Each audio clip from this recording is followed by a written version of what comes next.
Hello, Generation In Between listeners. We are back with our next installment of Nostalgic or Problematic, our rewatch of Dawson's Creek. We didn't do one last week because we did not have our life together in the manner of watching Dawson. Right. It kind of went to the bottom of the list. It was not a priority. No. But we're back. We're back.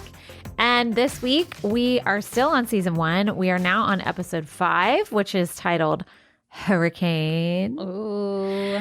It's always just a one-word title, which kind of love nowadays. All right. Here's the official description on Amazon Prime, which is where we're watching it.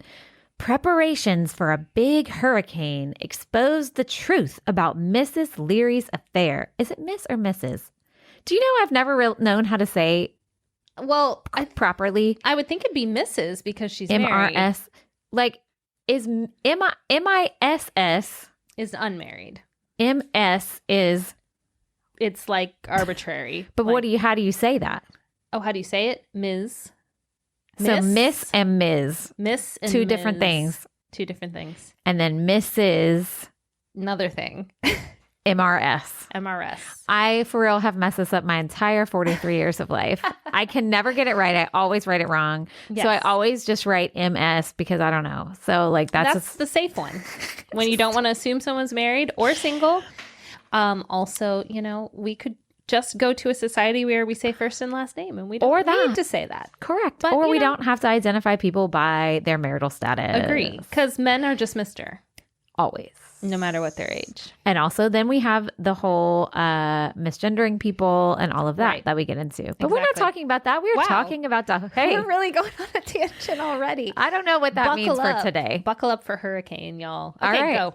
So Katie was saying before we started that she actually really liked this episode. I did. Why did you really like it? I wrote down, and this is so crazy because we're going into hurricane season literally tomorrow from when we record here in Florida. And of course, everyone's predicting this year that's going to be really bad. We'll see. And really bad to whom? Who knows? I know. Will it affect us? Other people? Either way. But I just loved the storm vibe. We all have to hunker down and what's going to happen. And we're sitting around doing stuff we don't normally do. Like we play Monopoly or I don't know. It just kind of gave me the warm fuzzies, even though a hurricane's obviously a really terrible thing. That's so funny.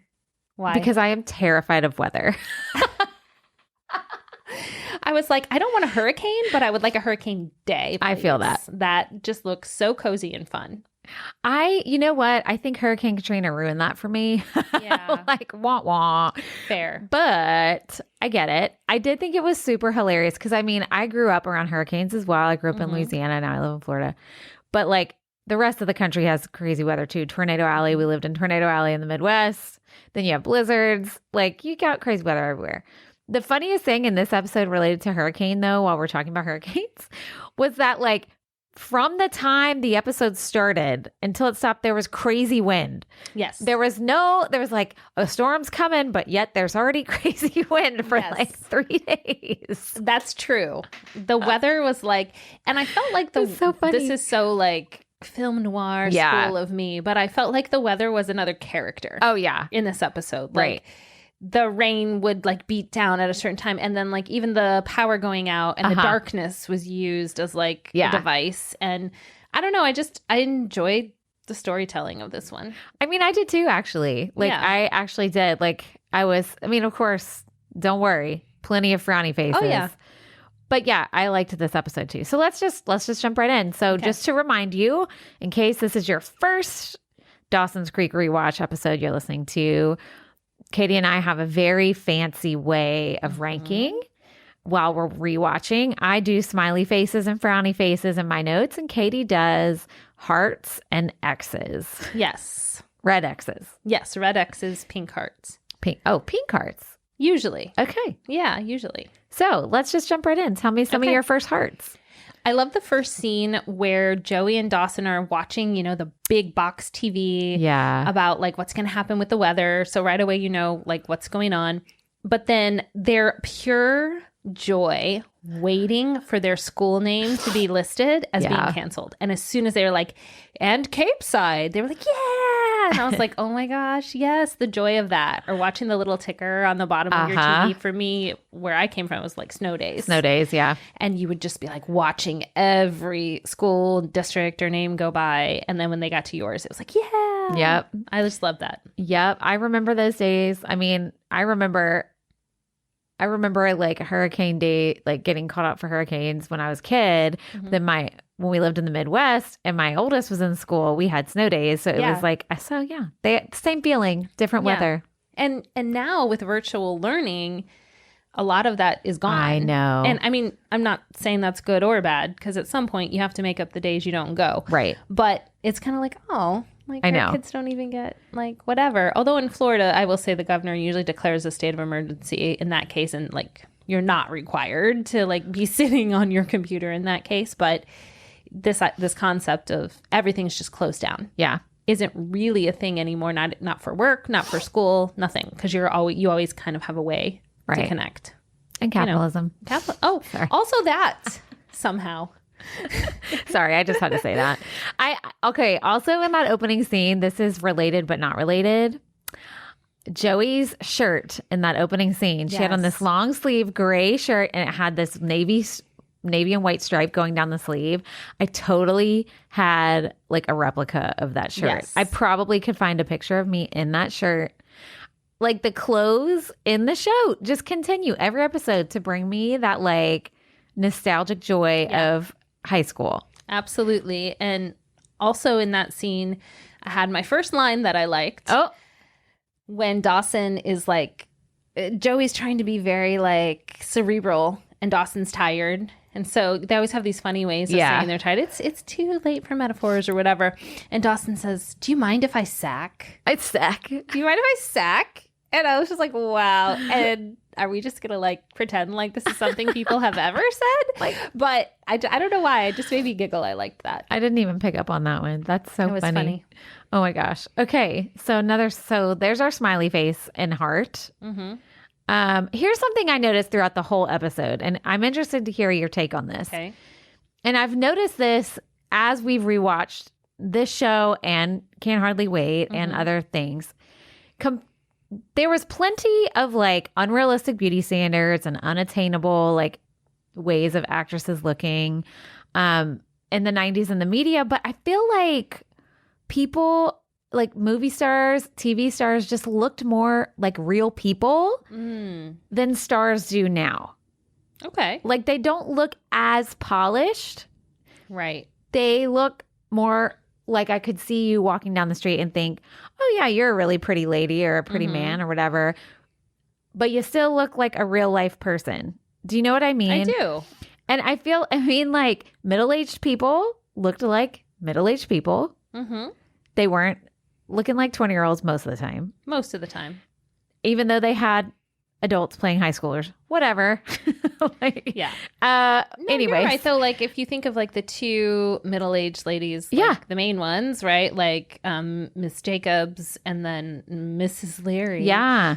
They were like attractive versions of like what a mom or teacher would look like. Correct. But they looked like a mom and a teacher who would be in their late 30s to mid 40s. People looked their age except for the high schoolers.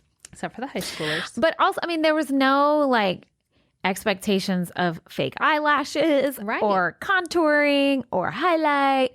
We didn't do that yet. Right.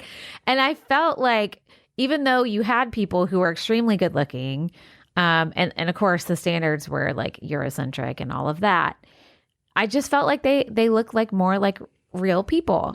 I've never thought about it before. I hadn't either watch a little closer, but I agree, and I think you can relate to those people when you see those people, even if like literally they're like the two women I just talked about are 1,000 times better looking than me. Well, right. I wasn't saying you're like yes, no, actually a million. I didn't mean they were better looking than you. You know what I mean? Like yes, like you're still like, oh, but that's attainable because that's like what a normal person looks like. So you can kind of connect with them. You may see that person walking in the mall, right? Yeah, exactly. I also noticed that this is a sidetrack, but it's in reference to an episode we are going to record before too long. We keep saying it, but it's going to happen.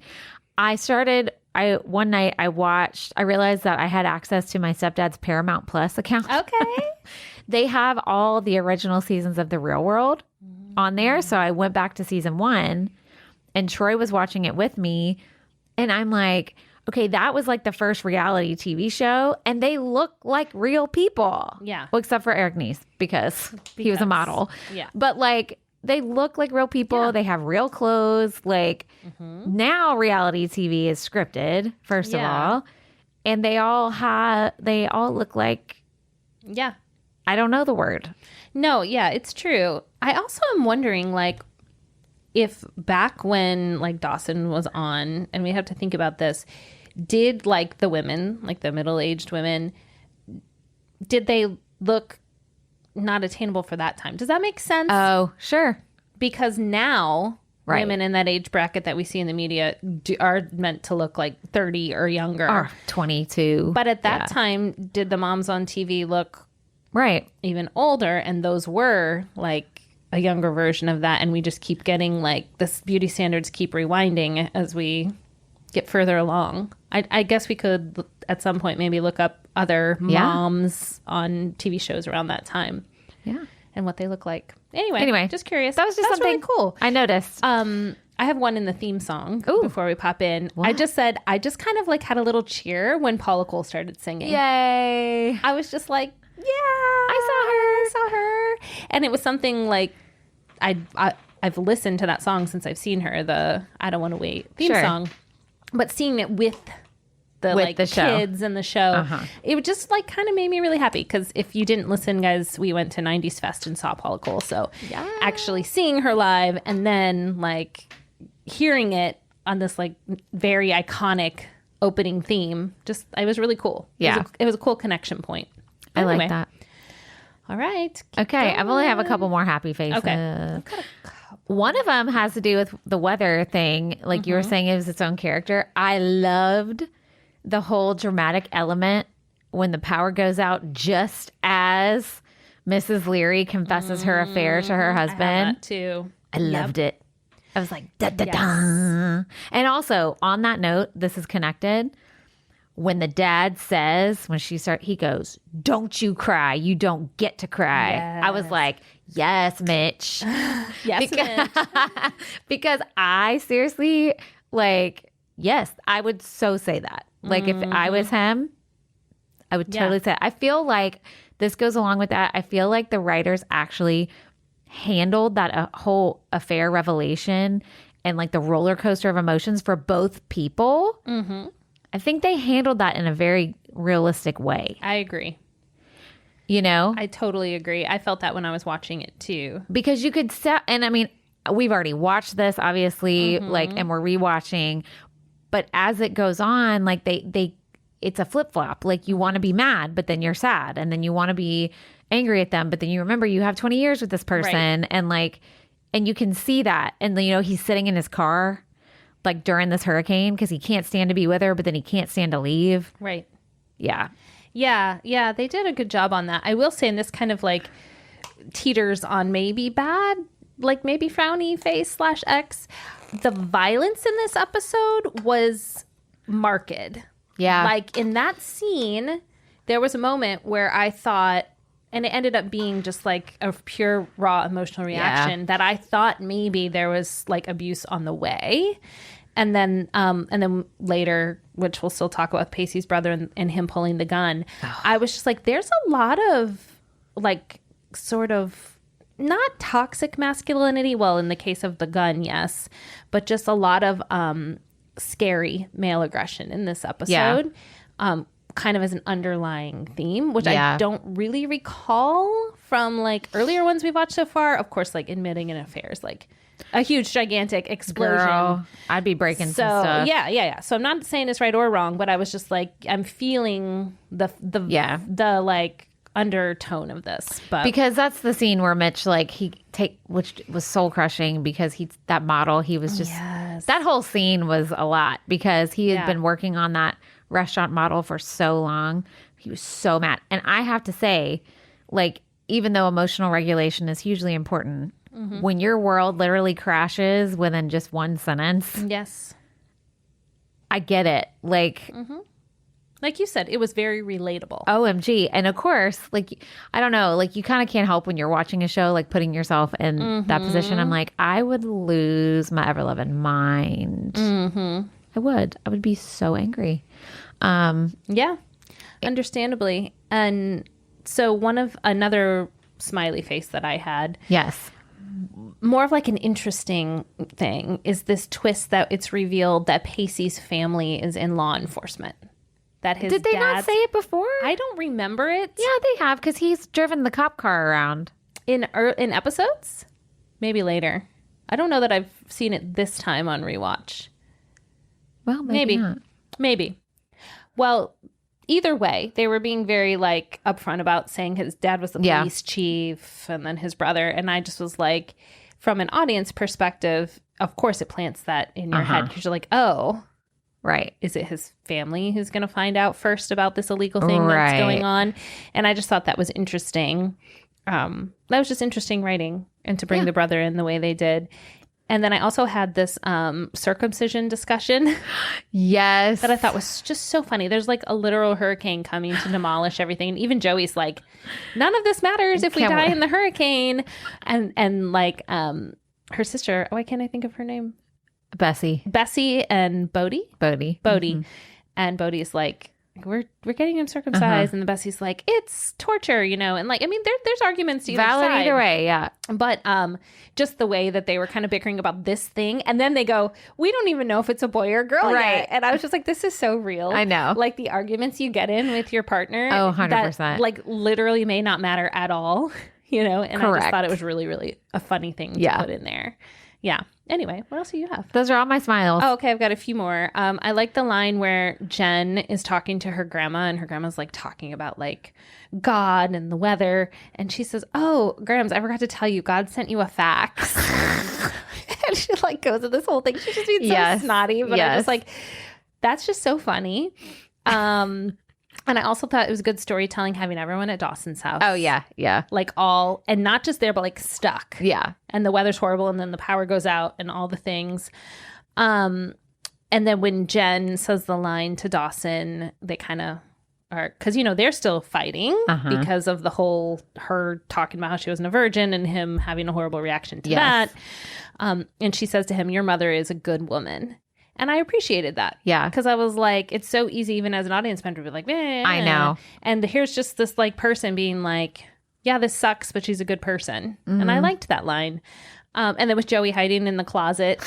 Yes. And she's like, I know we aren't kids anymore, but wouldn't it be nice? Right. I feel that. Yeah. I feel that now, but I feel like I don't think I would have felt that when I was 16 or 17. I would have been like, hell no, I'm not a kid. Right. But now, yes. And then I also said that cinematography when the lights went out in the cheating scene, which is kind of what you mentioned. Yes, that was so good. And this will get into our problematic, I'm sure, but when they being Pacey's brother and Miss Jacobs were going back and forth with all the musicals they like. Yes. I did really love that. I know. And they're like, oh, did you hear the Barbra Streisand version? I know. Da da da da da. And I was like, this is fun. I love all of these things, you know? So it just like made me happy. And then when Dawson's dad gets in I guess it was the truck toward the end or he's already in there, and then the mom gets in and they're like soaking wet, and he says to her, he explains how they fell in love really fast, which I thought was a really cool piece of writing. But then he's like, I don't want to love you anymore. And he's like, I'm deciding. He said like, I have decided not to love you anymore or something like that. Yeah. And I was like, whoa. Because I feel like, I mean, you and I have both been married for multiple years now. I'm working on like 20. Yeah. And there are days where you have to do the opposite. Like you have to choose to love your spouse because you don't want to in that moment. Like it's not a fairy tale the rest of your life. Right. Like you have to choose. And he said, I ain't choosing. Like there was a line and you crossed it. And I'm choosing not to love you right now anymore. Yes. And she was like, oh, but hey, you know, the dad's character had a lot of really good writing in this episode. He did. And I mean, I don't know anything about the people who wrote the show, except that most, you know, probably we know they were male and that sort of thing. But like, I feel like, how did they know the depths of this stuff? I know. Because they couldn't have been that old themselves. I guess I have to look it up, but Anyway, we probably should. And then my final good one was, I just thought it was really good writing when Jen and Dawson do confront each other. And she kind of, I put comes clean, but Oh, right. she kind of delves into, you know, some sexual, I wouldn't say abuse, but borderline. Yeah. Hold on one second. Sorry. Talk for a second because I'm going to. Oh, okay. She's okay, everyone. Don't worry. I don't know what happened there. Hairball? New puppy hairball, maybe. Yes. 1 second. It just came out of nowhere. I felt it coming and I was like, can I get through? Anyway, here we go. Glasses okay. are coming off. I'm getting the tears that aren't actual tears out. Okay, so I just thought that it was really cool how she, again, I don't like that she was like feeling, it felt like she was admitting to a crime, right? But this time, I promise I'm not crying. I'm really, maybe I will. I don't know what's going on. Anyway, but I liked how she said something like, I was over-sexualized too early. Right. And then when Dawson said, well, you know, you got to understand, like, I've always seen this model with my parents, blah, blah, blah.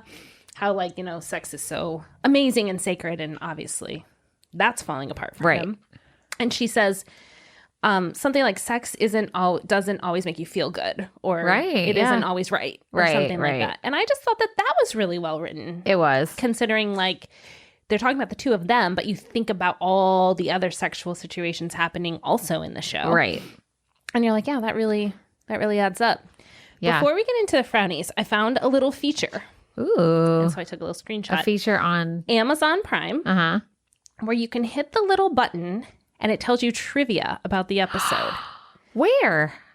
I'll show you where on, How this fun. is just a screenshot. Okay. So there were only 3 from this one. But I was going to read them really quick. Oh, okay. Before we do frownies. Yeah. So season 1 originally aired with movie-related titles. Instead of the one word. So they've been changed over time because it aired with them. So this one was originally called Blown Away. Blown Away. I like Hurricane better. I like Hurricane. I'm not going to lie. And then they put goofs in here, like stuff that like you can find. So the audio visual is unsynchronized. When Jen says, I guess it really hit the fan today, you can clearly see that she actually said, I guess the shit really hit the fan today. I love it when that happens. And so they dubbed it, but her mouth is still like saying the other thing. That's so funny. Yes. And then there was a continuity goof. During the hurricane, it shows the part of the Leary house where Dawson's room is. In this shot, there are no shutters, but every other shot of this part of the house through the entire series shows black shutters. Right. So just like little stuff like that. I love stuff like that. That I thought were kind of fun. And especially the title thing. Yeah, we'll have that's to go back and see what the other ones now were originally called. Yeah, I want to know now. Yes. Fun. Yay. Yes. Hidden trivia. Before we get to the frownies. Yeah, frowny and red X's. Brr. It's like a Family Feud. Like the X's, you know? Yeah. All right. Well, let's just do it. So speaking of Pacey and his brother, a running joke in I'm going to say quote unquote joke because I can't stand it. Yeah. Is that Pacey is always calling his older brother Doug gay as an insult, as a joke, as something comedic because he knows it drives him crazy because he is not gay and it drives him crazy. And it just, the 90s homophobia is rampant. Big time. And I hate it so much. Even like when they were lying to Miss Jacobs, when he was lying to Miss Jacobs about it, like their conversation, all like the stereotypes.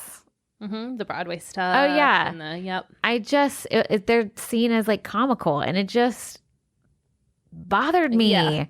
I just hate it. Like the 90s and the homophobia was real, y'all. And it wasn't even that long ago. No, it wasn't. And like the brother says the line, just because I'm pretty doesn't mean I'm gay. Right. And I was like, oh, yeah. Yikes. Obviously. Like, why would you even say that? And I just think, and you and I have talked about this before, just in general, like about people we've known and our kids and everything else. And we're just like, let people tell their own story. Absolutely. So if you are convinced that someone is gay or bi or whatever, and they say that they are not, well, first of all, you shouldn't ask them. Well, oh my gosh. But if you do, and they're like, oh no, I'm something else, then that's it. Just leave it. End of story. Their story. It's their story. And that goes for kids, friends, like coworkers. Doesn't matter. And also, you don't talk to other people about it that way because these are their stories. So right. That's so true. That's what really bothered me about this is that it shouldn't have been a joke anyway, but when he said, I'm not gay, that should have been it. Correct. End of story. And then I'm sure we'll talk about it when Tamara, Miss Jacobs, is talking to him and she's like, well, I know you're gay. I can tell. I have gaydar. Oh, ew. Yeah. And I was like, come on. Come on, lady. I know that was like a funny thing to say or whatever, but that's like what I was just talking about. You are not the person. No. You don't have any sort of radar that they don't have about themselves. Correct. And so like that bothered me too. Yeah. And then the gun was pulled. So I was just like, what is going on? I mean, that whole scene, everything that happened in her house bothered me. Because like that whole weird competition Pacey and Doug had with like trying to get her attention. Gross. Like, and she's like flirting with the brother in front of Pacey, which is weird. And then like Doug, it's Doug, right? I think his brother's name is Doug, yeah. And then he goes outside to like fix something and they like make out while he's outside. I'm like, what? Ugh. I can't. And knock all the stuff off the table. Yes. And then I thought, because of the way it was framed, that like then the brother was going to be like, ooh, I see what's going on here. And then the next scene, he's like, sorry, he's so clumsy. I know. I'm real sorry, ma'am. He knocked you on the ground and got on top of you.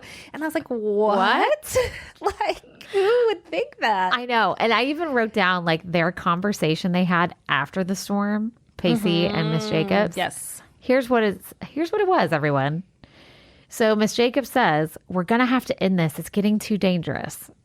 Pacey then says, tell me that isn't a turn on. Ooh. Tummy hurts just saying that. And then he says to her, if you could only do one thing right now, what would it be? And she like looks at him and gives him like this little look and then they go inside together. Ugh. Gross. Like my stomach flips. Just like stop. Just stop. And it's like written to be like cute and flirty. I know. That's what I'm saying. Like this is illegal. Like we said, what did I call it? Like acceptable pedophilia. Like that's what it is. Like if you, whether it's a teen talking to another teen or an adult or you talking to your spouse and you want to be like say flirty things like that or like innuendo or whatever, like whatever. I'm not appropriate for adult relationships. But a 43-year-old lady to a 15-year-old child? Yeah. Nah. I think she's 37. Whatever. I'm 43. You're like, I'm 43 and I wouldn't do it. Okay. I know I'm more mature than her. 37 by 6 years. Still. And then me going, she's only 37. Sounds horrible.